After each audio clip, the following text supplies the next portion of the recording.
Hello guys, welcome to my own analog horror iceberg explain video. This iceberg was created by me personally and consists of 30-ish entries across 7 layers.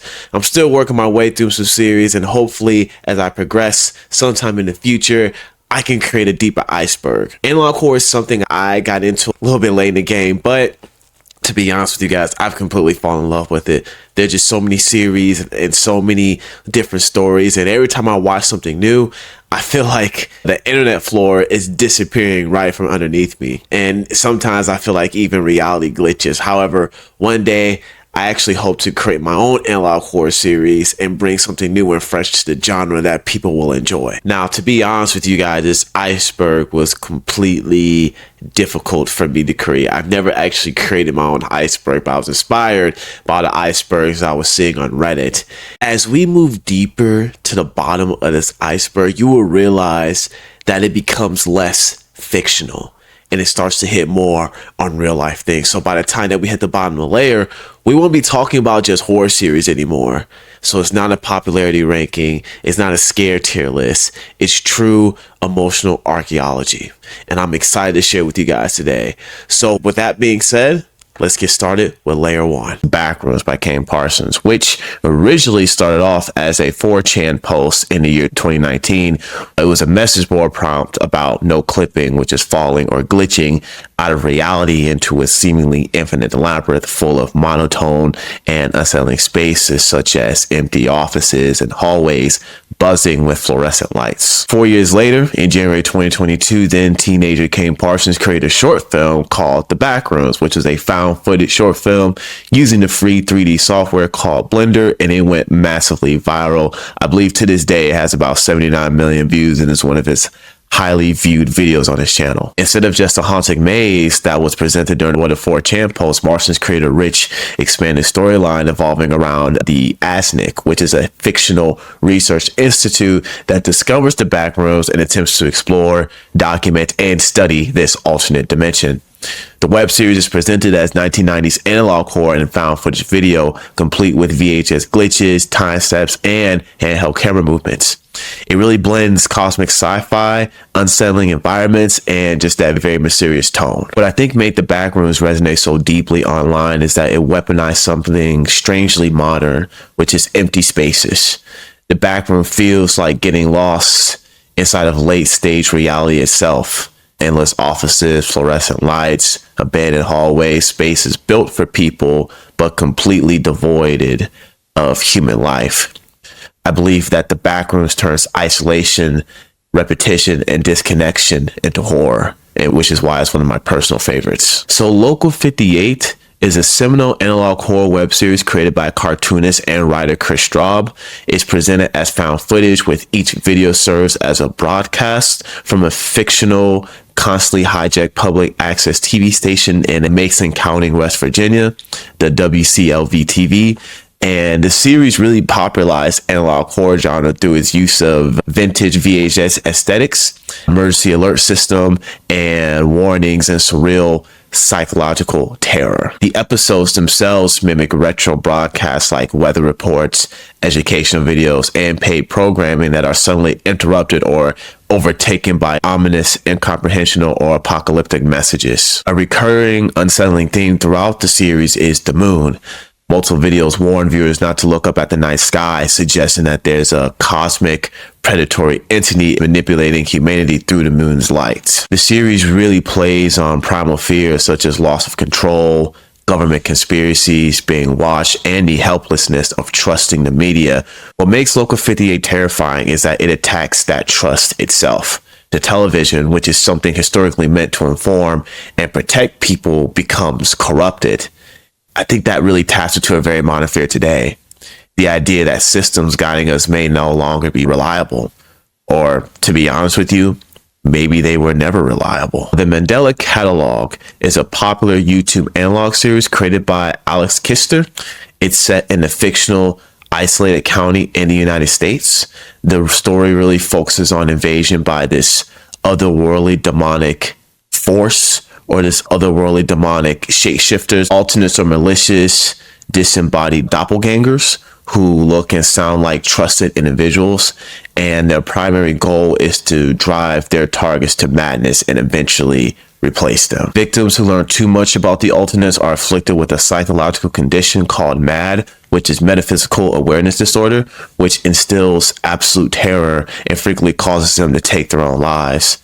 Alternates also manipulate modern technology such as television broadcast and emergency alert systems to spread fear and target isolated individuals, showing the true nature of Local 58's psychological terror. The series offers a chilling, twisted take on Christian theology. In the universe of the Mandela catalog, Satan successfully overthrew God and sealed Jesus away in a tomb. Satan then masquerades as the archangel Gabriel to deceive humanity. And these false angels and their demons have been existing since biblical times to systematically dismantle human faith and take over the world. The horror of the Mandela catalog isn't just the alternates themselves, it's the fear of psychological invasion.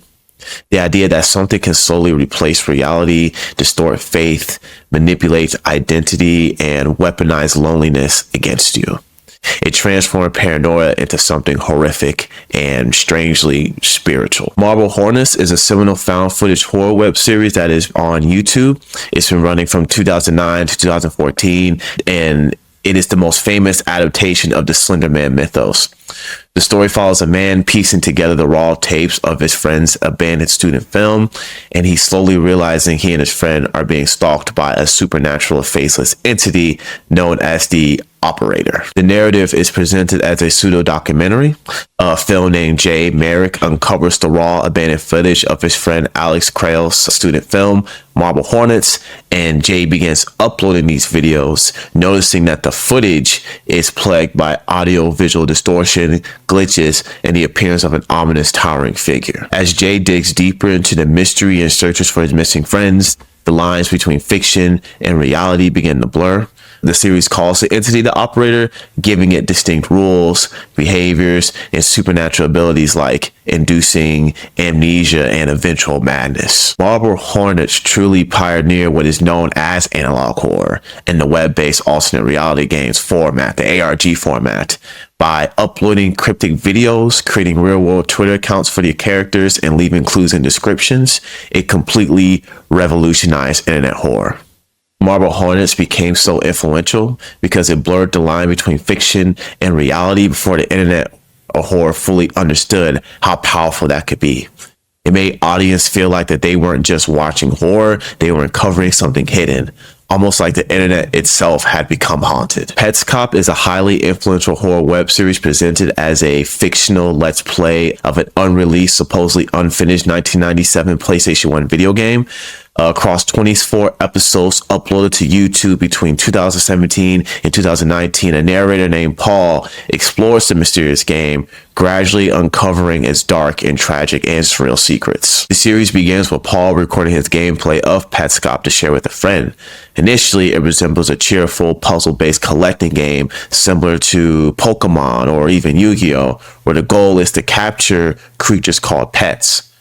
However, after entering a code, Paul gains hidden access to an underworld known as the New Maker Plane. What makes Petscop so disturbing is how innocent it looks on the surface. It really weaponizes nostalgia. Childhood games, old graphics, comforting memories, and slowly it corrupts them into something tragic and deeply unsettling.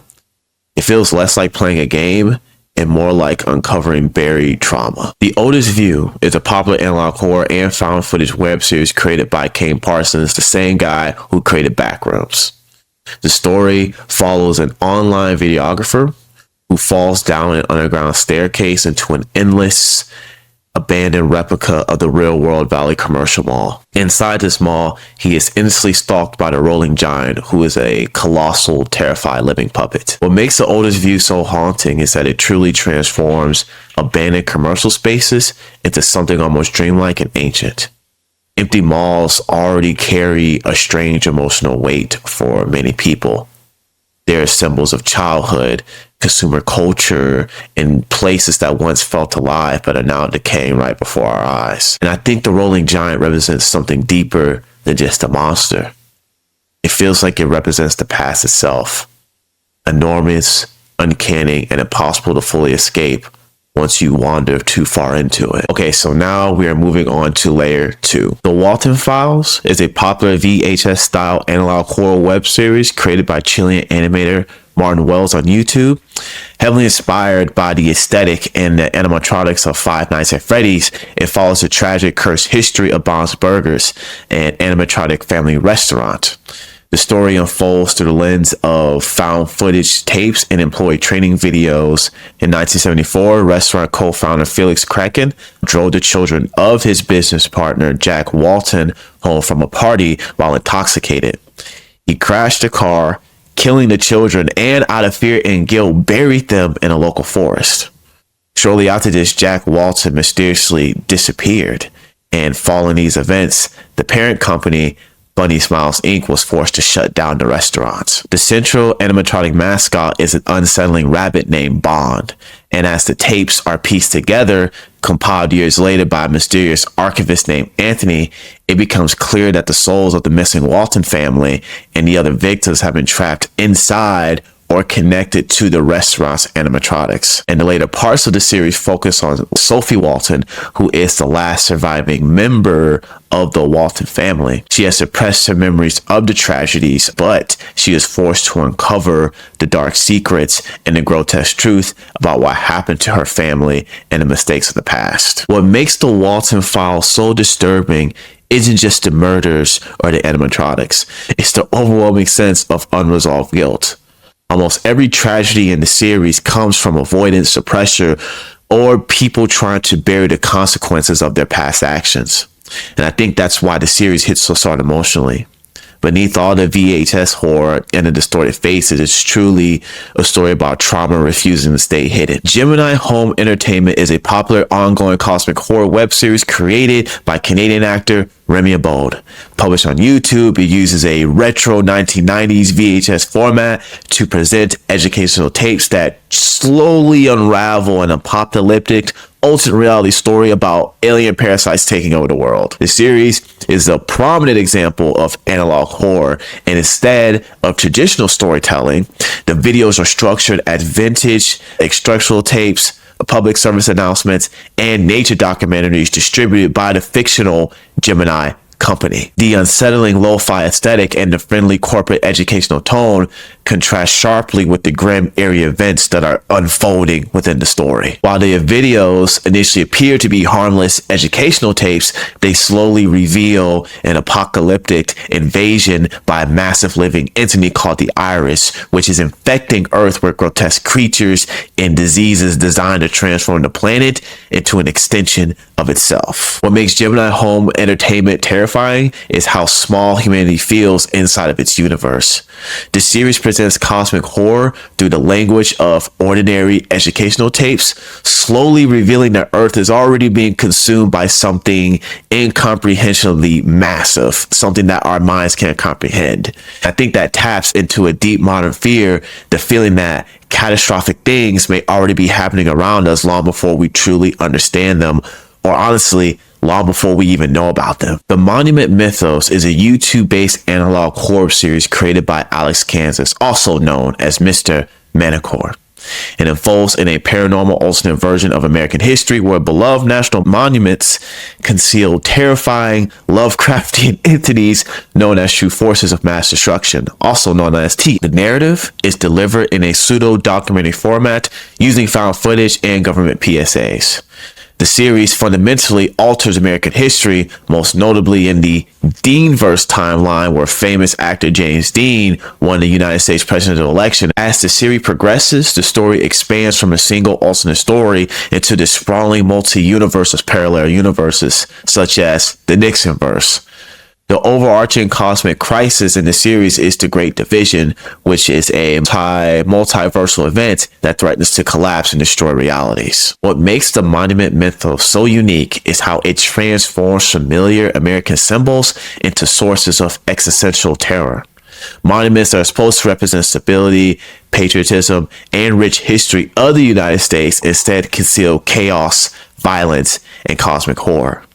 The series feels like a nightmare version of collective memory itself, where the foundations of reality and national identity are truly unstable. Vita Carnis, Latin for living meat, is a popular YouTube analog horror series created by the Canadian digital artist Darian Kilroy.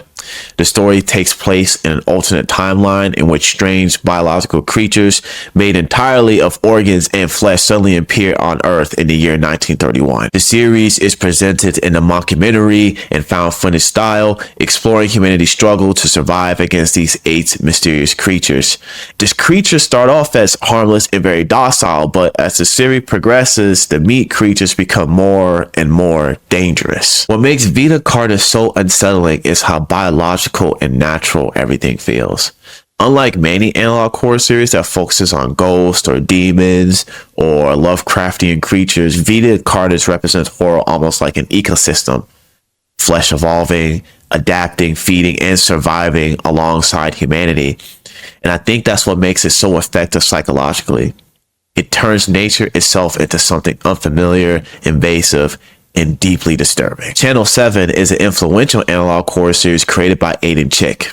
It is set in the Tempest Films universe, which also includes The Interloper, and is highly inspired by the pioneering analog horror series Local 58. The show is presented as a collection of fragmented VHS recordings, news broadcasts, and emergency alerts from a fictional local television station in the 1980s, and then Channel 7 is celebrated for its highly authentic, low-fidelity, nostalgic aesthetic, but is equally known for its vague, cryptic lore that requires viewers to decode microtext, Morse code, and hidden binary messages to truly piece the story together. What makes Channel 7 so effective is the feeling that the horror exists just outside your understanding.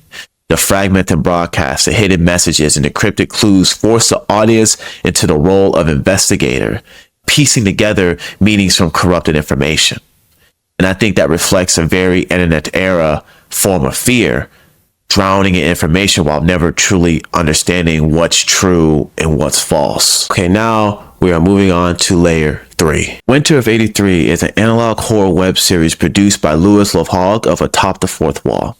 The series, which is composed of found footage and audio recordings, tells the story of a mysterious event that took place in the town of Fawn Circle, Minnesota, during a severe snowstorm in January 1983.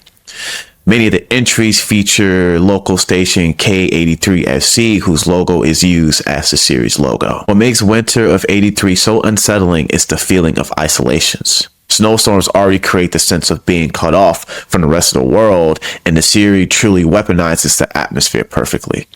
The horror feels cold, quiet, and inevitable, like something terrible happened in this town long ago. And unfortunately, the storm itself is refusing to let anyone escape. No Through Road is a cult classic British found footage horror web series released on YouTube between 2009 and 2012. Alright, enough with the accent. It's widely considered one of the earliest and most influential examples of analog horror. The story is presented as a unedited digital camcorder footage belonging to 4 17-year-old boys from Stevenage, England. The series begins with a grim title card explaining that the boys went missing on December 15, 2008, and their bodies were found 2 days later in an abandoned farmhouse 10 miles outside their hometown. The footage shows the teenage boys going for a late night drive. However, their route turns into a terrifying and inescapable nightmare. The boys realize they are trapped in a time loop on a stretched road. Whenever they drive to a certain direction, they pass the same landmarks, including a dead rabbit on the road and a no through road sign.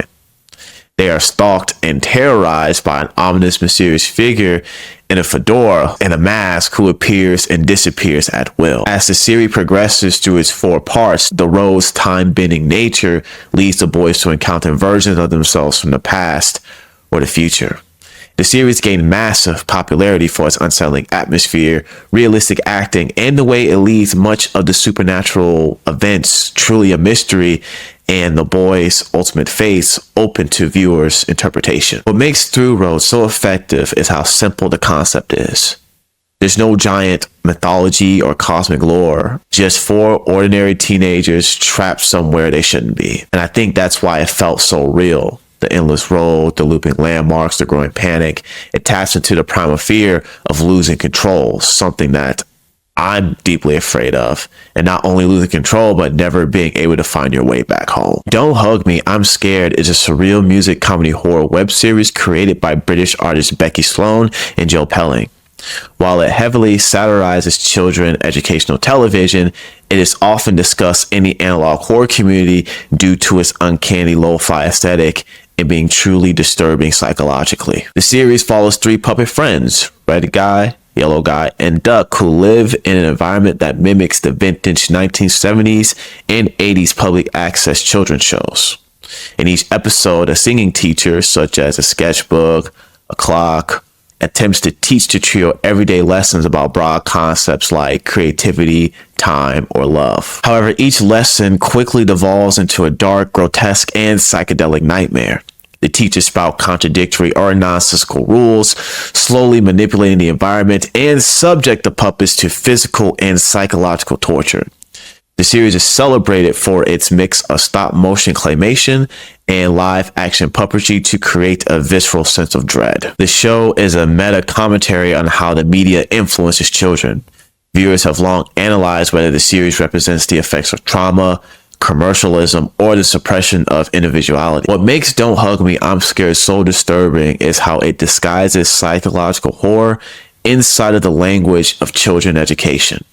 The bright colors, the songs, and puppets create a false sense of safety while the series slowly breaks down identity, creativity, and free thought. And beneath the surreal horror, it feels like a nightmare about media conditioning and how we lose our individuality. Too Many Cooks is an 11-minute surreal horror comedy short film that originally aired as a surprise midnight infomercial on Adult Swim in 2014. While it's often discussed in the same breath as analog horror due to its uncanny vintage TV aesthetic, it is fundamentally a postmodern parody of over-the-top 80s and 90s family sitcoms. The video begins as a standard and impossibly long sitcom opening credits sequence for a fictitious show called Too Many Cooks over a catchy looping and increasingly unhinged theme song, and the actors are introduced with floating yellow text. However, two things quickly happen. A mysterious menacing man in a sweater vest, known as the Killer, begins appearing in the background of the shots. The sitcom violently shifts through various television genres, suddenly turning into a police drama, a soap opera, an 80s sci-fi cartoon, a gritty detective show, and a slasher movie. And once the genre shift happens, the Killer begins systematically slaughtering the cast members one by one with a machete. The terror reaches surreal meta levels as the floating yellow credits themselves are used as weapons or a trap to hunt down the terrified actors. The characters eventually find themselves trapped inside of a looping video grid, a cosmic, inescapable TV hellscape. Too Many Cooks is so unsettling because of the repetition itself. The endless theme song, the loopy introductions, and collapsing genre slowly stop feeling funny and start feeling nightmarish. It transformed nostalgic television comfort into something artificial and inescapable. Like being trapped inside a media that no longer remembers why it exists. Kendall Cove is a popular internet horror story or creepypasta created by web cartoonist Chris Straub in 2009. It is written in the form of a nostalgic online forum thread where users discuss a creepy, low-budget children's puppet show from the 1970s that they all vaguely remember from their childhoods. The original story gained viral fame for its unsettling premise. The show never actually existed.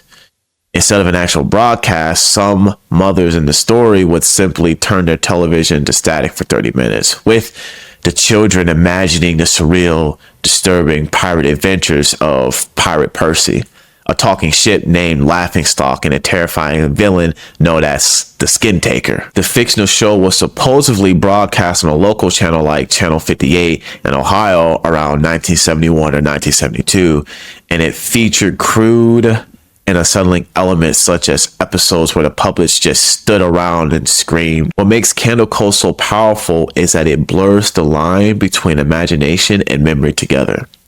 The story taps into the fear that childhood itself may not be trustworthy, that something disturbing could have hidden inside innocent memories all along, realizing your nostalgia has been corrupted. Greylock is a celebrated YouTube analog horror series created by Rob Gaffigan.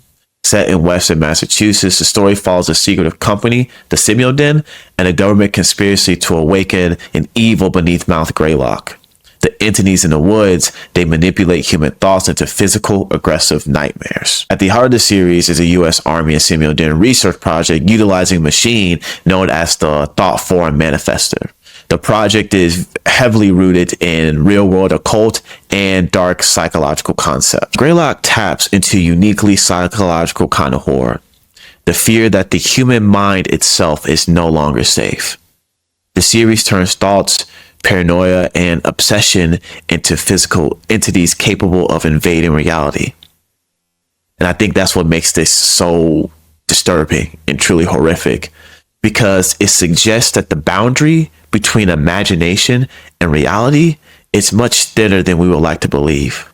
And once human fear is actually given form, there may be no way to actually contain it. Okay, now we're moving on to layer 4. Polybius Analog Horror adapts the infamous 1981 urban legend, which claims a mysterious psychoactive arcade game was used for Cold War government mind control. It really dives into the lo-fi found footage aesthetics of analog horror itself. It typically features retro government broadcast archive, Men in Black encounters, and glitchy hypnotic VHS tapes. The horror subgenre is rooted in a 2000s internet creepypasta about a fictional arcade game that briefly appeared in Portland, Oregon. And according to the myth, the highly addictive game caused devastating physical and psychological side effects in teenagers, including hallucinations, amnesia, and night terrors, seizures, and aggressive behavior. And these mysterious men in black who visited the arcades would extract the data from the machines. What makes Polybius so enduring is that it reflects the deep distrust of systems of control. Arcades, games, and technology are supposed to entertain people, but the legend twists them into tools of surveillance and manipulation. It feels like an early internet age fear that media itself could secretly reprogram the human mind. 1371 is a cryptic viral video sent to a Swedish tech blog in 2015. It features a figure in a plague doctor mask in an abandoned building, accompanied by a screeching, buzzing soundtrack.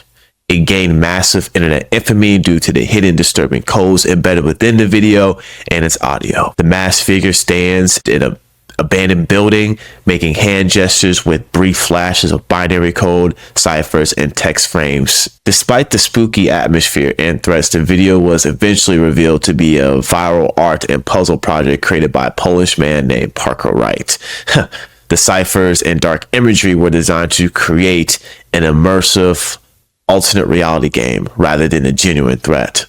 And what made 11BX 1371 so effective wasn't just the imagery, it was the mystery surrounding it.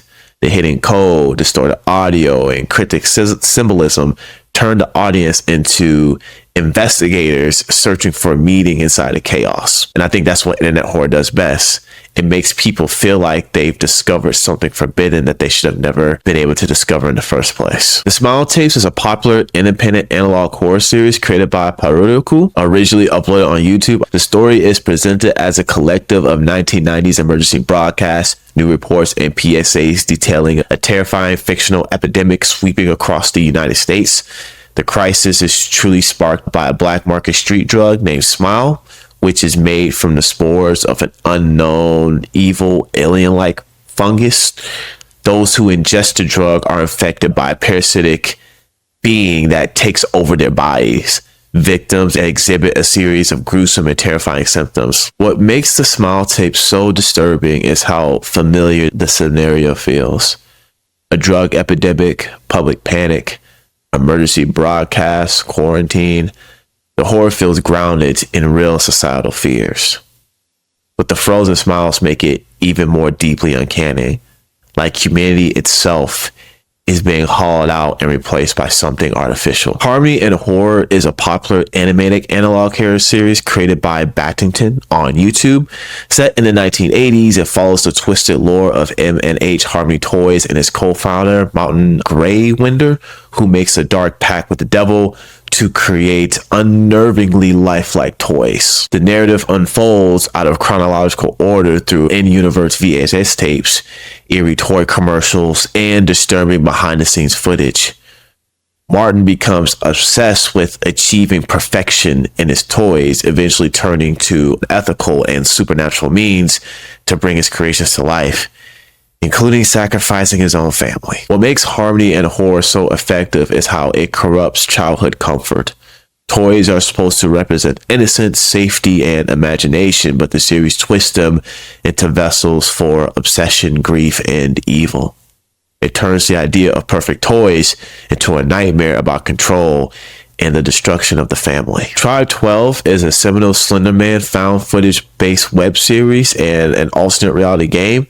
It follows college student Noah Maxwell as he investigates the death of his cousin Milo, which escalates into a terrifying ordeal involving Slenderman and other demonic entities called the Collective, and a sadistic being who is known as the Observer. Noah originally used his YouTube channel to upload home videos featuring his cousin Milo. After Milo's tragic overdose, Noah's channel transitioned to a vlog to document his grief and the bizarre supernatural stalking he begins to experience. Tribe 12 introduced the Collective, who are a hive mind of proxies corrupted by Slenderman, or referred to in the universe as the Administrator. What made Tribe 12 so influential was the way it transformed internet audiences into participants. Okay, now we are moving on to layer 5. 1999, the game. A free first-person found footage game that is available on Steam. You hold a VHS as a camera. The tape lasts exactly 5 minutes and 30 seconds. You walk through a house, and the date changes as you play, revealing more of what happened here. At 5 minutes and 30 seconds, the tape cuts to September 30th. The camera's on the ground. A chainsaw revs in the background.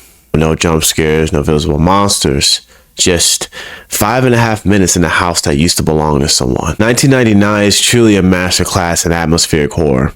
It proves that you don't need a monster or jump scare or even a clear narrative to create genuine dread. What you need is implication. The sense that something happened here and the tape is going to run out before you understand what you're looking at. The photorealistic graphics through the camera lens makes it feel less like a game and more like a document. And the 5.5 minute time limit creates a specific mounting anxiety that most horror games can never truly achieve. Chimpy Chia tapes, 7 episodes built around a family restaurant called Chimpy Chipas, starring an animatronic monkey of the same name. What makes this series so unique is that the animatronics are real life physical puppets. They're not CGIs, not 3D renders, but they're actual puppets filmed and edited to look like VHS recordings. A key moment in the series when Chimpy Chia looks directly at the camera, directly at the viewer watching on their computer, and acknowledges their presence. The series then shifts to live action, dissolving that line between tape and reality. Chimpy Chipa tapes solved a problem that most FNAF adjacent analog horror struggles with, which was the animatronics look fake. CGI animatronics, no matter how well they're rendered, carry an uncanny valley quality that reminds you that you're watching fiction. However, real puppets don't have that problem. They look wrong in a different, more visceral way. The way a ventriloquist dummy looks wrong. The moment where Chimpy Chipa acknowledges the viewer, which scared the heck out of me, is one of the most effective fourth wall breaks in the genre. Because it's not played for shock, it's played as a simple, quiet fact. It knows you're there, and it's always known. Nino Mouse, an adaptation of Sonic.exe, one of the most infamous and widely mocked creepypastas ever written, told through mostly VHS recordings. The series follows a Sonic the Hedgehog game possessed by the soul of someone who died inside it 30 years ago. The visuals are genuinely unsettling, the editing is strong, and the series treats its source material with more craft and seriousness than anyone ever expected. Nino Mouse matters because of what it proves. The analog horror format is powerful enough to elevate almost any premise. Sonic EXE is a joke. It's been a joke for years, and yet Nino Mouse takes that premise and makes it work. Not by ignoring the absurdity, but by committing so completely to the craft that the absurdity of it just stops mattering. It's a proof of concept for the entire genre. The format isn't just a style, it's a tool. In the right hands, it can make anything scary. The Dream Reaver, 9 episodes built around a product called the Dream Reaver, created by Insomnia. It's a device that records dream data as images. The tape shows what people dream. The series introduces the FBMI, which is the Federal Bureau of Metaphysical Intelligence, which is investigating the Dream Viewer and attempting to acquire the technology for government use. The Dream Viewer understands something that most horror misses, which is the most private place in the world is your own mind.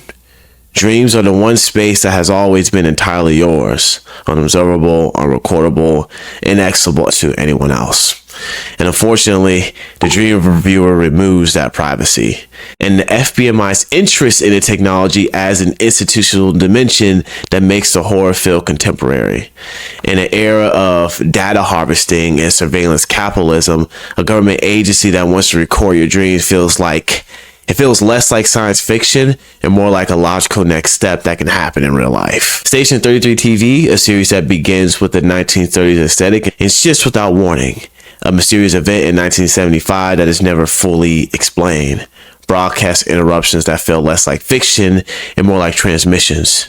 The creator went inactive for a period, then returned, which in the analog space is either a good sign or a very bad one. Station 33 TV demonstrates that atmosphere alone can carry a series.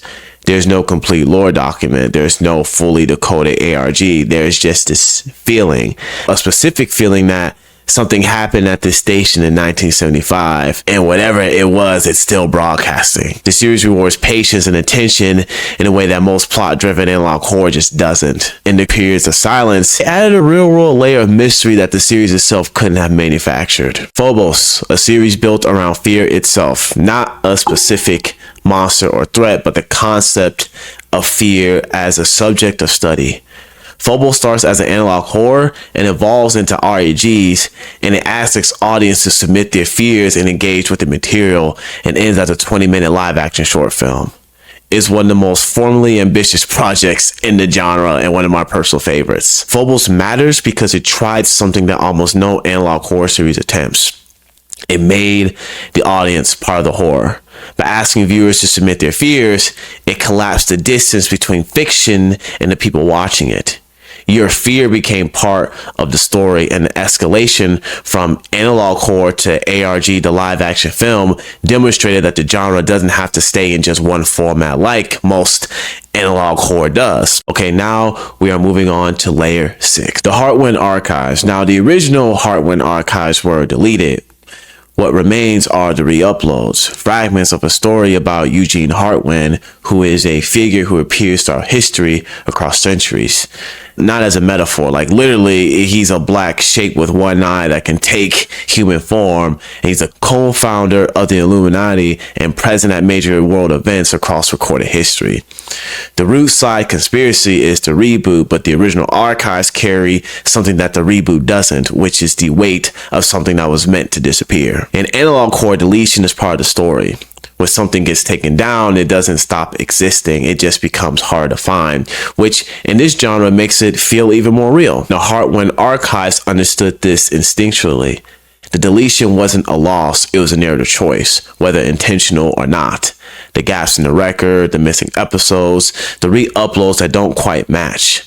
All of it just adds to the mythology. The Heartwind archives are more powerful as a fragment than they would have been as just a complete series. AZ001, 4 videos, a small channel, a cosmic threat designated simply AZ001. Some of the most visually striking footage in the entire genre produced at a level that seems impossible for a channel of this size. No full lore document, no ARGs, no community decoding hidden messages. Just 4 videos and a presence that feels like it has been waiting for someone to notice. AZ001 is what the bottom of the iceberg actually looks like. It's not famous, not viral, not surrounded by community or dedicated fans. It's just something strange, sitting quietly in a corner of YouTube waiting. Not the weird part of YouTube, but just in a corner of YouTube. The production quality is inexplicable for a channel this size, which raises questions that the series itself never answers. Who made this? How did they make this? Why? The absence of the answers, as always in this genre, is the point. 87001 is a reminder that the iceberg goes deeper than any list can capture. Whew. Almost there, guys. Now we are moving on to layer 7. The max headroom broadcast signal intrusion refers to an infamous unsolved television hijacking that took place in Chicago on November 22nd, 1987. Unknown perpetrators overrode 2 local broadcast signals, displaying a person wearing a max headroom mask and sunglasses, along with bizarre, distorted audio and visual props. The incident unfolded in 2 parts over a 3-hour window. The WGN TV hijack occurred at 9:14 p.m. during the nightly sports broadcast. The intruder interrupted the signal for approximately 25 seconds before station engineers switched frequencies, forcing the hijacker off the air. The second incident, which was the WTTW hijack, occurred around 11:20 p.m. during an airing of Doctor Who. Because the station's transmitter was unattended at that late hour, the hijackers were able to broadcast for about 90 seconds before their signal source was overpowered or ceased. The perpetrators achieved this by transmitting a more powerful microwave signal directed at the station's receivers than the stations were using themselves. What makes the max headroom intrusion so terrifying is that nobody fully understands how or why it happened. There was no clear motive, no explanation, just a faceless figure hijacking reality itself for about 90 seconds. And I think that's what makes it feel like a proto-analog horror. The realization that the systems we trust can suddenly become unstable, unreliable, surreal, and completely outside of human control. WebDriver Torso is a YouTube account operated by Google that was originally used as an internal testing utility to evaluate video and audio quality. It was active primarily between 2013 and 2014, and the channel gained internet notoriety when curious viewers noticed that it was rapidly uploading hundreds and thousands of bizarre 10-second videos. The channel's clips are highly abstract and generally consist of the following elements, which was a sequence of slides containing shifting red and blue geometric rectangles, which were often referred to as rectangle corns, and the audio was a series of synchronized beeps and tones that changed pitch alongside the visuals. Before Google officially acknowledged the channel, the sheer volume and bizarre nature of the upload sparked wild conspiracy theories across the internet.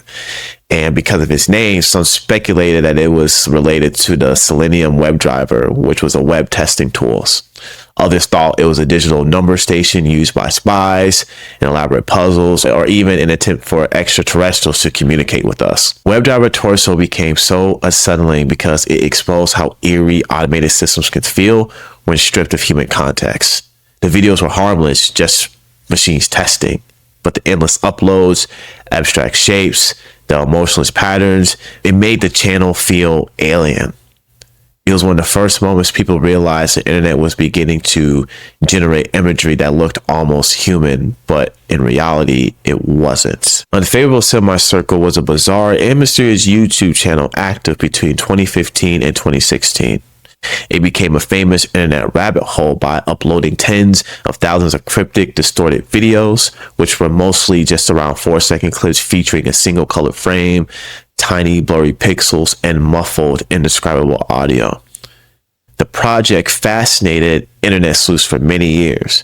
Because of its unusual structure, people theorized that the channel was a number station, a YouTube compression testing bot, or an ARG. However, it was ultimately revealed to be an art project. What made Unfavorable Semicircle so fascinating was that it felt meaningless in the most terrifying way possible. The videos seemed like fragments of communication that nobody could fully decode.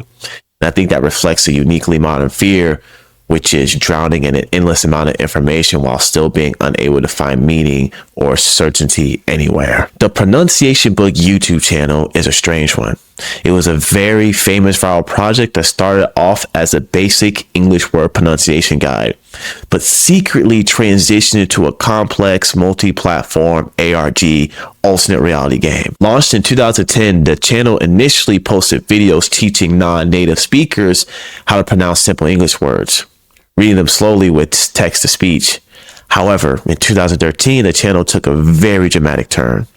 The monotonous robotic voice began saying cryptic, unsettling phrases accompanied by a countdown such as, "Something is going to happen in 77 days. Over the next 76 days, viewers watched daily countdown videos. And on the final day, the countdown culminated into a massive reveal. The channel was connected to the return of Horse eBooks, an infamous and bizarre Twitter account. The ARG project spawned a massive online scavenger hunt that spawned YouTube, Twitter, and Tumblr. The pronunciation book project captures something the internet does incredibly well, transforming ordinary things into hidden mysteries. A harmless educational channel slowly became a countdown towards something unknown, forcing viewers into a collective obsession. Number stations and shortwaves. They've been broadcasting on shortwave radio since the Cold War. A voice, usually a woman, sometimes a child, reading strings of numbers in 5-second intervals for hours. Some of them are spy communications. Most of them are unidentified. They were the original analog horror, decades before there was a genre. A stranger broadcasting to a person who can't broadcast back. A message you're not supposed to hear that you can hear anyway that means nothing to you. Every analog horror series is trying to capture what those broadcasts feel like at 4 a.m. when you're alone. Number stations might be the purest form of analog horror ever created because they were never designed to be horror at all. They're unsettling because they feel indifferent to us. The act of watching this YouTube video on YouTube. Now, the final entry on the Iceberg isn't a creepypasta. It isn't a series. It isn't even a real world artifact. It's the thing you're doing right now. YouTube put this video in front of you. Why? Because a system that learns from a billion people decided that you were ready for it. It looked at every video you've ever clicked, every video you've ever abandoned, every video you've ever finished or not finished, every video that you ever liked, and it served you analog horror. Today, right now, while you sit there. That's analog horror in a nutshell. That's the whole genre. We grew up watching reality glitch. The war on the news that wasn't really a war, that friend's birthday party that doesn't exist in any photo, the show we remember that nobody else does. What makes this unsettling is that it blurs the line between fiction and reality completely. Analog horror has always been about corrupted broadcast, manipulated information, everyday things becoming strange, and systems operating just beyond human understanding. But unlike the stories in the Iceberg, this part is actually real.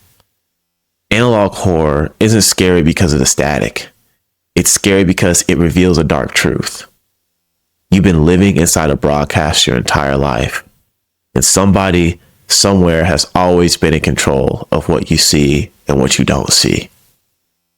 That's what makes this so unsettling, is that it blurs the line between fiction and reality completely. Analog horror has always been about corrupted broadcasts, manipulated information, and systems operating just beyond human understanding. And Lovecraftian creatures that want to kill you, okay. But unlike the stories in the Iceberg, this part is real. Right now, an algorithm studied your behavior, predicted your interests, and decided to place this video in front of you. And I think that's the deepest fear at the center of analog horror. The realization that modern reality itself is shaped by invisible systems, signals, and broadcasts that most people will never fully understand. I really hope you guys enjoyed the video. It was really something fun for me to do, something as I really dive deep into these analog horror series. But if you guys have any comments on mine, or if you have anything you want to say, please comment below. Please like and subscribe, and I'll catch you guys in the next video. Thank you.